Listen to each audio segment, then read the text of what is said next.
Welcome back to Hey You, Get Out of the Porta Potty. This channel is here to help you not have a shitty life filled with sadness, hurts, insecurities, and traumas. Kaylee and I are here, she's behind the camera, to help you lead your best life, to help your organization lead your best life. We're into the part of the series about things you need to practice to have your best life. Last video was on the first 5 commandments of communication. This video is going to be about 6 through 10. And commandment 6, one of our favorite topics, and people are scared. Kaylee and I, we shared our opinion on YouTube and got demonetized for talking about that all of self-worth comes from Jesus. But hey, we see opportunities, and now we're here building a Rumble following, and we haven't even released a video yet. It already feels a million times better. It already feels like home. But commandment 6 is the commandment of communicating your opinions.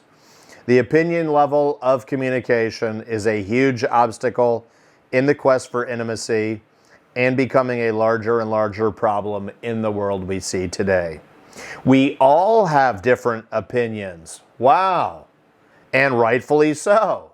Our opinions have been formed by the incredibly unique life we have lived.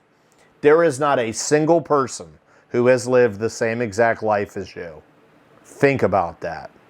It's critically important to understand that opinions are constantly evolving. I mean, seriously, have your opinions been exactly the same for the last decade?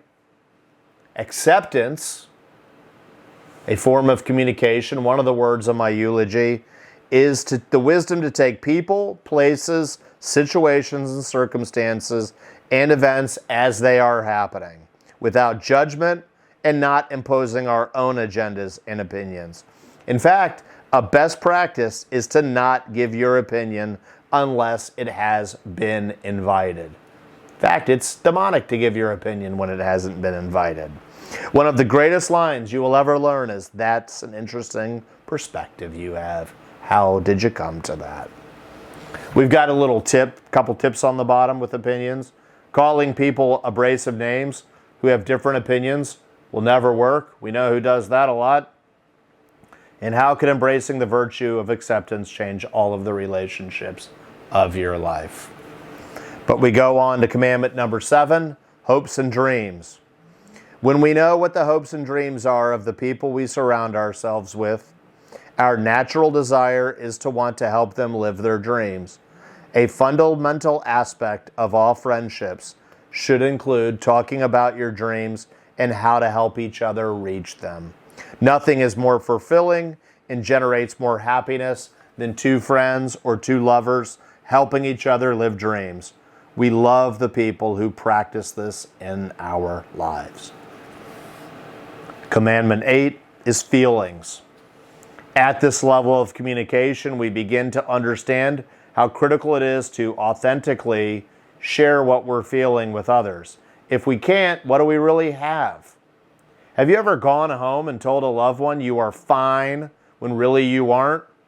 Remember, lying is never part of an ideal relationship. We need to surround ourselves with people we can be authentic around in order to have true relationships. And on a secondary level, it's never acceptable to numb what you're feeling inside. Don't surround yourself with people who encourage you to numb out. Then we go to commandment 9, fears, faults, and failures. We live in a world where people continually run away from their fears, faults, and failures instead of running toward happiness and becoming the greatest version of themselves. It's critically important that we learn to embrace our fears, faults, and failures to truly overcome them. We simply need to use the wisdom that comes from these inevitable tribulations in our lives and not attempt to escape or avoid them. Leaders, they want to know their faults so they can surround themselves with complementary team members, and thus the weakness is transformed into a strength. Every human walking the planet has faults. When we know these faults, we can encourage one another. When we reveal our failures, we give other people our true, authentic selves. Being vulnerable is a sign of strength. If you can't be who you really are, what's the point? And if you don't like who it is, 1% better each day. And the final commandment of communication, something we call ABCDs. The essential purpose of all relationships is to help one another become the greatest version of one another. Anything else is codependency.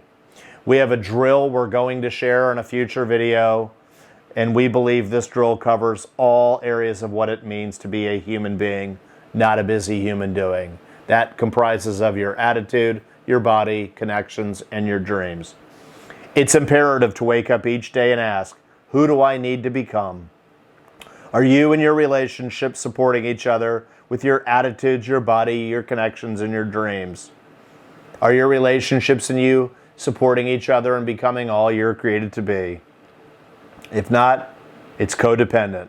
Codependency shows up in relationships that enable underachievement, immaturity, poor mental health, irresponsibility, and at its worst, addictions. On the bottom of this page, I have a great quote by the late Jim Rohn. You are the average of the 5 people you spend the most time with. Thank you for spending time with us on the 10 commandments of communication. And we'd like to add an 11th form of communication, asking you to please subscribe to our channel and share it with others. We'll see you on the next video. God bless.